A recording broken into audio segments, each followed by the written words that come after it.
एक दर्पण है, आईना है, यही पढ़ते हैं ना। जहां तक ठाकुर दास भार्गव जी ने तो ये भी कहा है प्रेम्बल क्या कॉन्स्टिट्यूशनल की आत्मा या कुंजी। ठीक है भाई। एक और फैक्ट याद करें, डॉक्टर बी आर अम्बेडकर ने किस आर्टिकल को संविधान की कुंजी कहा, संविधान को आत्मा कहा, यानी संविधान की आत्मा आर्टिकल 32 को किसने कहा था, डॉक्टर बी आर अम्बेडकर ने कहा था। ठीक है भाई। इसके अलावा और फैक्ट वगैरह कई सारे फैक्ट है उसमें। हाँ, ECI अब इसमें देखेंगे। सबसे पहले हम देखेंगे इसके बैकग्राउंड के बारे में कि इसका बैकग्राउंड क्या रहा है। उसके बाद देखेंगे इसकी हिस्ट्री,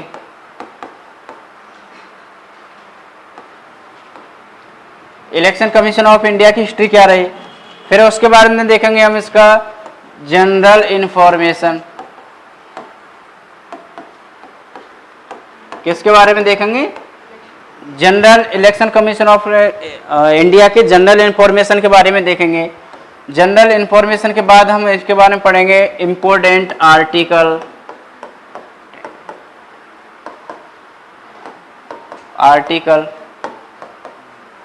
फिर देखेंगे इसकी स्ट्रक्चर,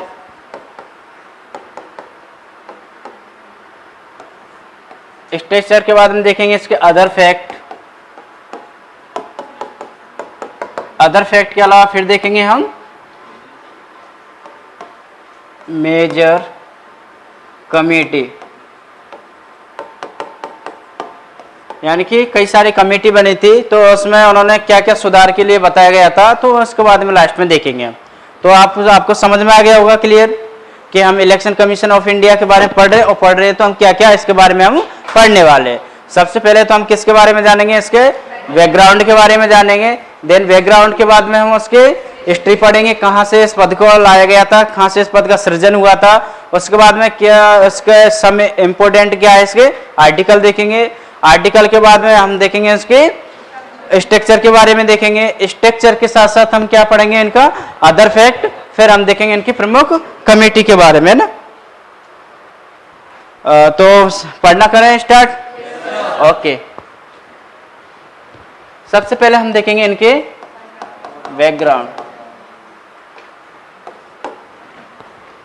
ठीक है, बैकग्राउंड में देखते हैं सबसे पहले कि हमारा जो देश की बात करते हैं, हमारा देश है जो भारत की बात करते हैं, तो भारत कौन सा है, डीसी है। डीसी का मतलब यहां पर समझना डेमोक्रेटिक कंट्री, यानी कि हमारा जो देश की बात की जाती है, हमारे भारत की बात की जाती है, ये दुनिया का सबसे बड़ा लोकतांत्रिक क्या है, देश है।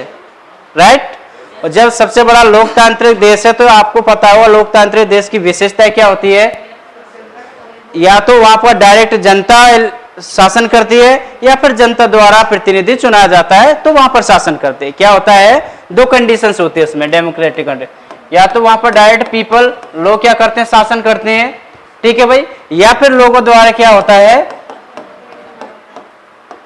किसी प्रतिनिधि को चुना जाता है। राइट।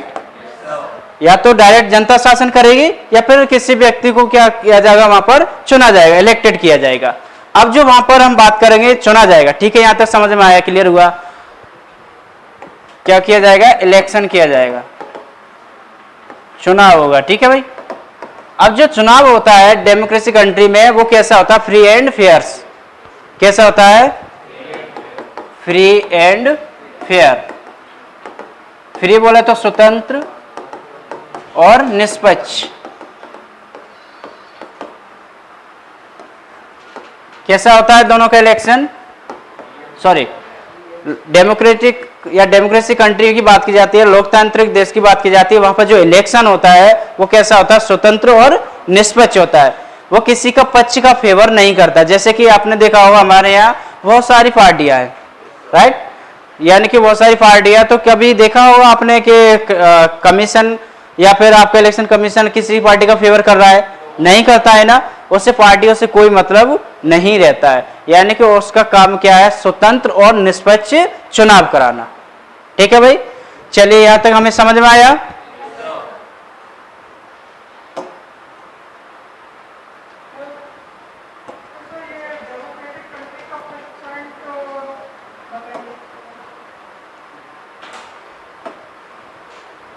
ठीक है, यहां तक समझ में आया ये आपको? ठीक है, हाँ बताएं देवेंद्र क्या बोल रहे थे?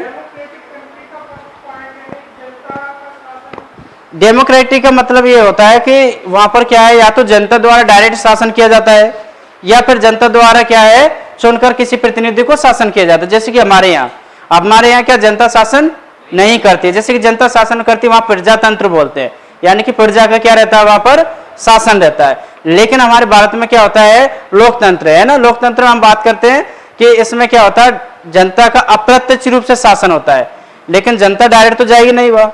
क्यों किया ऐसा है? क्योंकि अगर सभी जनता जाएगी तो इस प्रकार से अच्छा शासन नहीं हो सकता, अच्छे सुशासन नहीं हो सकता है। क्योंकि इतने सारे पीपल हैं, इतने सारे लोगों के पार्लियामेंट में एक साथ जा सकते हैं?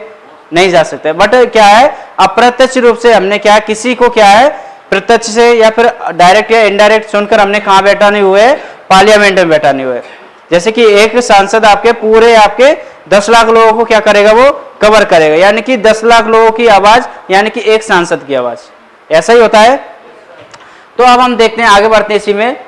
हाँ, स्वतंत्र और निष्पक्ष चुनाव होते हैं। अब बात करते हैं हमारे कॉन्स्टिट्यूशन की। तो कॉन्स्टिट्यूशन में हमारे भाग 15, उन्होंने उस टाइम पे जब हमारा संविधान बन रहा था तो उन्होंने मेंशन किया था भाई इनको भी क्या बनाना चाहिए, एक कहीं अच्छी जगह रखना चाहिए, इस प्रकार से कोई वाद्य योग बनाना चाहिए। तो उन्होंने कहाँ रखा, कॉन्स्टिट्यूशन के पार्ट 15 में। पार्ट 15 ने रखा था आर्टिकल 324 से आपका 329।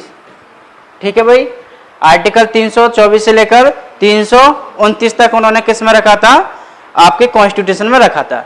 अब जो इसका मेजर या फिर बोलते हैं मेन वर्क होता है, इसका मेन का काम होता है, तो वो क्या होता है, इलेक्शन कराना। इलेक्शन कमीशन ऑफ इंडिया का जो मेन काम रहता है वो क्या रहता है, इलेक्शन कराना। आप बोलेंगे सर इलेक्शन कराएगा, तो वो कराएगा कौन का, ये भी हमें पता होना चाहिए। यानी कि फिर वो हम बात करते हैं कि ये इलेक्शन कराएगा तो किसका कराएगा, प्रेसिडेंट, प्रेसिडेंट का कराएगा, वाइस प्रेसिडेंट का कराएंगे, लोकसभा का कराएगा, राज्यसभा का कराएगा, विधानसभा का कराएगा और Vidhan Parishad. Election commission of India की जो मैं बात कर रहा हूं, ये किस किस का इलेक्शन करवाएंगे, president, vice president, Lok Sabha, Rajya Sabha, Vidhan Parishad, विधानसभा। ये 4-5 शब्द सभी को क्लियर समझ में आते हैं? ओके, जब आपको कंफ्यूजन हो तो थोड़ा सा कंपेयर कर लेना स्टेट की और सेंट्रल की। राष्ट्रपति, राज्यपाल, लोकसभा, विधानसभा, राज्यसभा, विधान परिषद, मुख्यमंत्री, प्रधानमंत्री, कंपेयर करते हुए पढ़ेंगे। सुप्रीम कोर्ट, हाई कोर्ट, यही टॉपिक रहते हैं उसमें पॉलिटी में मेजर रूप से ना। तो यहां तक क्लियर सभी को समझ में आया ये कि भाई हम क्या पढ़ रहे हैं कि इलेक्शन कमीशन ऑफ इंडिया पढ़ रहे हैं। इसका जो मेन कार्य रहता है वो क्या रहता है, इलेक्शन कराना। और इलेक्शन कराएगा तो वो किन के कराएगा, जो मैंने यहाँ पर मेंशन किए हुए हैं। अब अगर एक शब्द में याद रखें हम कि ये किसका इलेक्शन कराता है, अगर हम एक शब्द में याद रखें तो उसको रख सकते हैं ये लोकल बॉडी का इलेक्शन नहीं कराता है, बाकी का सभी का इलेक्शन कराता है। एक वर्ड में याद रख सकते हैं क्या है, ये स्थानीय निकाय का क्या नहीं कराता है, चुनाव नहीं कराता है। उसके बाद सभी का क्या कराता है, ये चुनाव कराता है। इलेक्शन लोकल बॉडी से मतलब सभी को समझ में आ रहा है। जैसे नगर निगम, नगर परिषद, नगर पंचायत, ठीक है। जैसे कि जबलपुर की बात की जाती है, जबलपुर क्या नगर निगम में है ना, नगर परिषद, फिर नगर पंचायत। इसी प्रकार से अगर ग्रामीण स्तर की बात की जाती है, नगर पंचायत या सॉरी ग्राम पंचायत, जनपद पंचायत और जिला पंचायत। इस बार एमपीपीएससी में क्वेश्चन पूछा गया, आई थिंक अभी को पता हो या ना हो, मैंने उस दिन उसको एक्सप्लेन कराया था यहाँ बोर्ड पर कि एक ग्राम पंचायत कितने लोगों से मिलकर बनती है, 1000 लोगों से। कितने लोगों से, 1000। तो ये क्वेश्चन हमने देखा था उस दिन, है ना। तो वही बोलते हैं आपकी एक एक क्लास कहाँ पे महत्वपूर्ण होती है, कब क्या कौन सी चीज छूट जाए। भले हमने कुछ ही सीखे लेकिन उसने कुछ ना कुछ तो यूनिक होता है ना। तो ध्यान रखें, यहाँ पर समझ में आया किसका इलेक्शन कराता है, किसका इलेक्शन नहीं कराता है।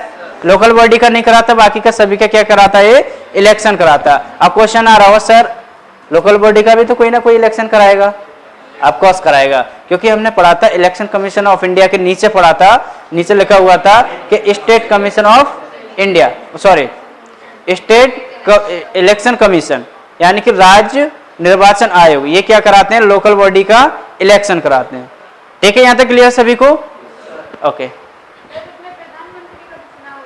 प्रधानमंत्री का कोई चुनाव नहीं होता। वैसे प्रधानमंत्री को आर्टिकल 75 के तहत क्या किया जाता है, राष्ट्रपति शपथ दिलाते हैं। लेकिन जो प्रधानमंत्री रहता है ना, बहुमत दल का कोई नेता रहता है, लेकिन वो चुनाव लड़के आता है, वो एक मेंबर के टाइप में लड़के आता है, यानी एक सांसद के रूप में।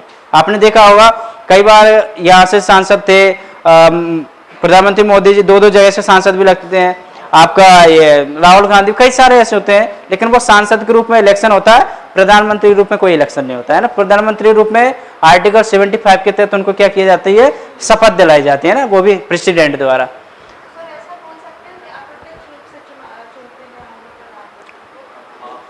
अप्रत्यक्ष रूप से ही चुनते हैं, और क्या डायरेक्ट, मतलब अपन ने किसको चुना, सांसदों को प्रत्यक्ष, अब सांसदों ने मिलकर किसको चुना है, प्रधानमंत्री को, है ना, इसलिए वो अप्रत्यक्ष रूप से बैठे हुए हैं वहां पर। यहां तक क्लियर है सभी को? हाँ, तो ये क्या बताया अभी तो मैंने, इसका बैकग्राउंड पढ़ा था हमने, है ना। बैकग्राउंड के बाद में हिस्ट्री देखते हैं थोड़ा सा।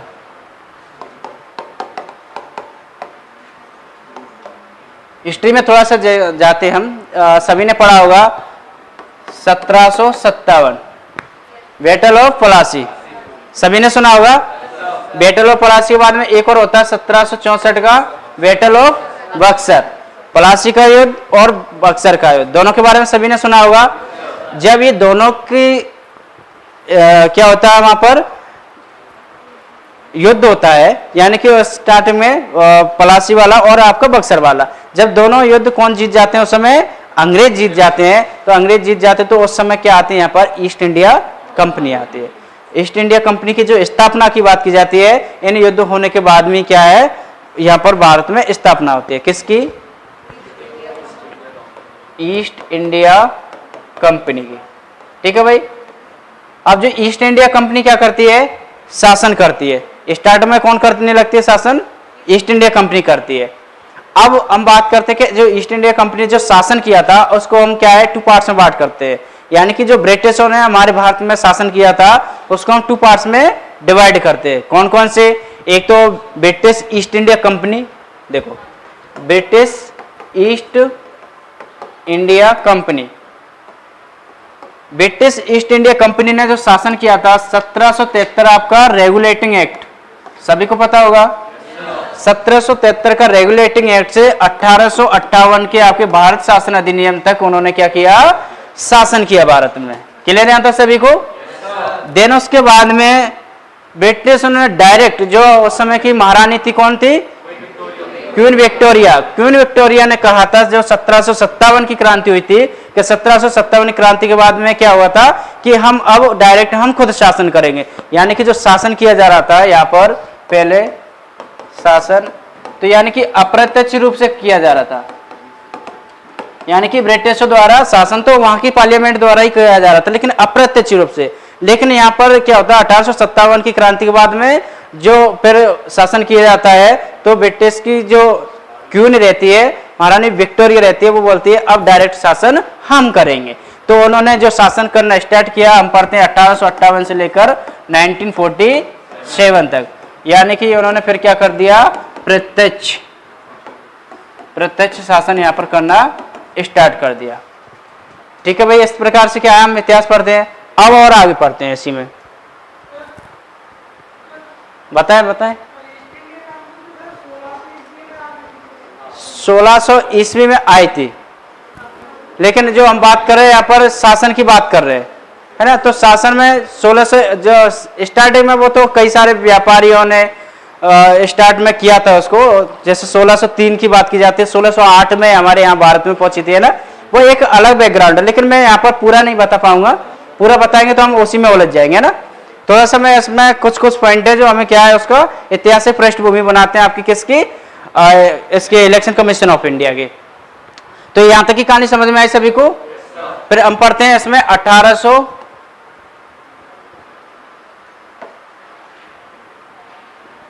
जो ब्रिटिश शासन करते थे, तो कौन करते थे उस समय, गवर्नर जनरल करते थे। ठीक है। फिर हम पढ़ते हैं जैसे कि 1853, कौन सा पढ़ते हैं हम,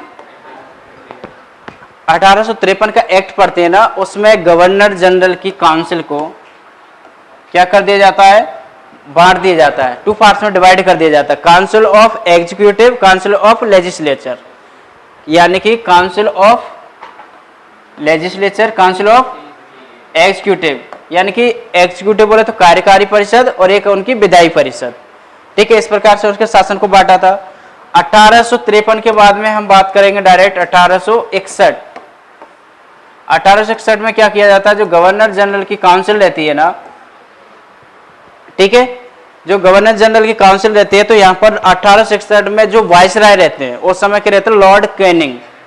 कौन रहते हैं भाई, लॉर्ड कैनिंग। ओके, जो उस समय लॉर्ड कैनिंग रहते हैं तो उनकी जो परिषद रहती है, वाइसराय की क्या रहती है, परिषद रहती है, तो उसमें नॉमिनेट करने को अधिकार मिल जाता है।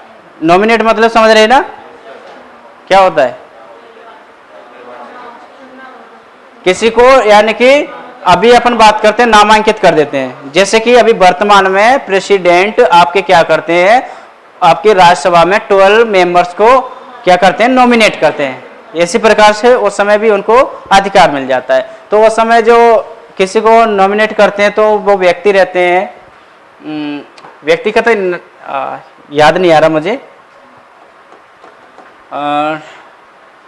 हाँ, इसको क्या कर देते हैं, नॉमिनेट करने का उस समय अधिकार मिल जाता है। 1861 के बाद में हम पढ़ते हैं 1909, उसमें जो गवर्नर गवर्नर की जो काउंसिल रहती है ना, गवर्नर जनरल की काउंसिल में क्या होता है, पहले जो सदस्य सत्येंद्र नाथ सिन्हा, सभी ने सुना होगा, यानी कि विधि सदस्य बनते हैं इनकी काउंसिल के, इनकी परिषद के पहले जो विधि सदस्य बनते हैं तो वो कौन बनते हैं, विधि सदस्य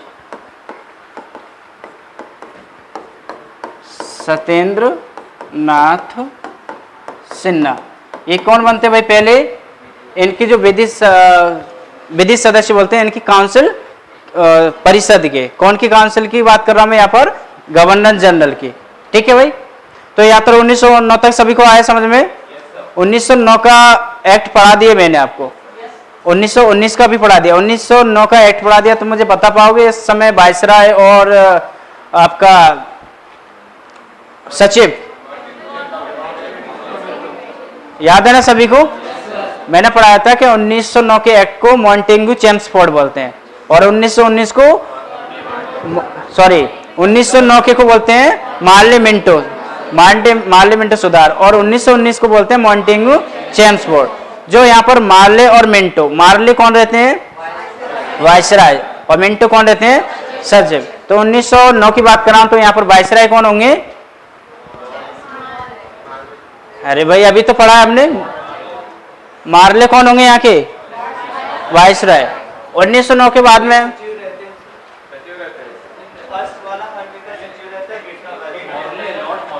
देखो मार्ले और मिंटो की बात की जाती है ना। अब यहाँ पर मार्ले कौन थे, सचिव या वाइसराय, श्योर है ना सभी, देख के बता दो, मैं भी कंफ्यूजन हो रहा हूँ, सभी सचिव ही है ना, ठीक है, कोई गलत पढ़े ना, है ना। तो यहाँ पर 1909 के बाद में हम बात करते हैं 25 जनवरी 1950। 25 जनवरी 1950 में डायरेक्ट यहां से फिर क्या हो जाती है, हमारे इलेक्शन कमीशन ऑफ इंडिया की स्थापना। ठीक है भाई, 1919 के बाद में यही पद क्या होते हैं, या फिर 25 जनवरी 1950 को क्या हो जाता है, हमारे संविधान सभा में इनको क्या, संविधान में क्या कर लेते हैं, इसको मेंशन करते हैं। लेकिन हमारा पूर्ण संविधान लागू कब होता है, 26 जनवरी 1950 को। कुछ यहाँ पर डाउट लग रहा है, थोड़ा सा मैं क्लियर कर दूं, है ना।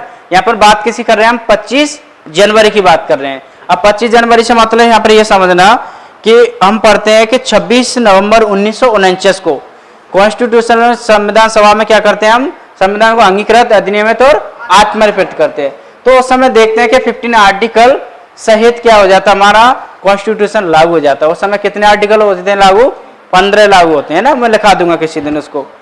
तो उस समय ही इसमें जो 15 आर्टिकल रहते हैं उसमें इसका भी नाम रहता है। जो पूर्ण संविधान लागू होता है वो कब होता है, 26 जनवरी 1950 को। लेकिन 26 नवंबर 1949 को भी हमारा संविधान लागू हो जाता है, लेकिन पूर्ण तरीके से 26 जनवरी 1950 को होता है। 26 नवंबर 1949 को होता है, उस समय ये आर्टिकल को भी उसमें ऐड किया जाता है। क्लियर है तो सभी को? अब आपने देखा हो 25 जनवरी को हम मतदाता दिवस भी मनाते हैं, लिख लीजिए फैक्ट, 25 जनवरी को मतदाता दिवस के रूप में भी मनाते हैं।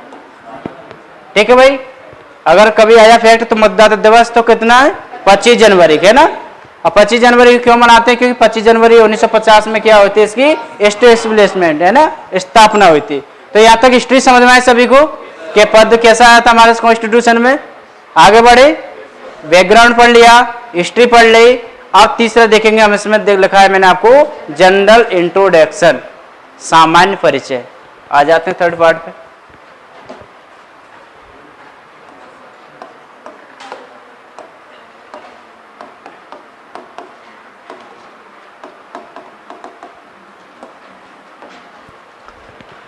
जनरल इंट्रोडक्शन है ना, सामान्य परिचय।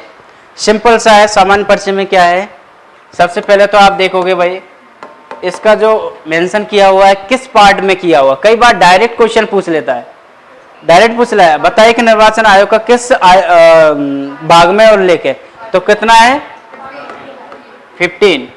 अगर मैं बात करूं आर्टिकल की, कितने में 324 से लेकर 329।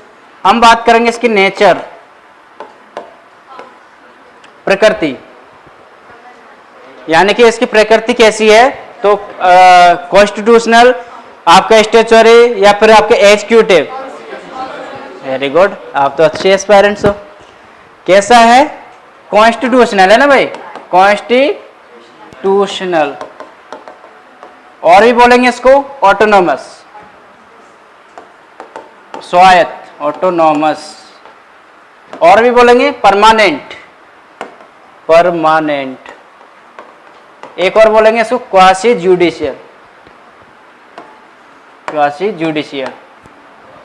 ठीक है, तो यानी कि इसकी नेचर सभी को समझ में आया। ओके, अब देखेंगे इसके बाद में इसका हेड क्वार्टर।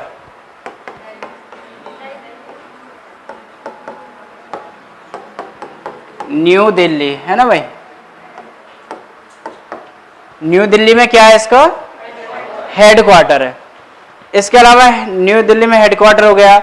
अब इसके बारे में और देखते हैं हम डिटेल्स में कि इसका जो मेंशन है, जो मेजर काम रहता है, मेन वर्क रहता है, मेन वर्क क्या रहता है, इलेक्शन कराना। क्या रहता है भाई, इलेक्शन कराना। अब इलेक्शन कराएगा वो कौन कौन की कराएगा, वो आपको मैंने नोट करा दिए। राष्ट्रपति, उपराष्ट्रपति, विधानसभा, विधान परिषद, लोकसभा, राज्यसभा, लोकसभा और एक और राज्यसभा। ठीक है भाई, यहां तक क्लियर हुआ सभी को? आगे बढ़े। ओके, अब हमने पढ़ा था कि इसकी स्ट्रक्चर भी देखते हैं। क्या देखते हैं भाई, इसकी स्ट्रक्चर के बारे में देखते हैं। क्या है इसकी स्ट्रक्चर? आप देखते हैं कि इसकी स्ट्रक्चर 1+2 है।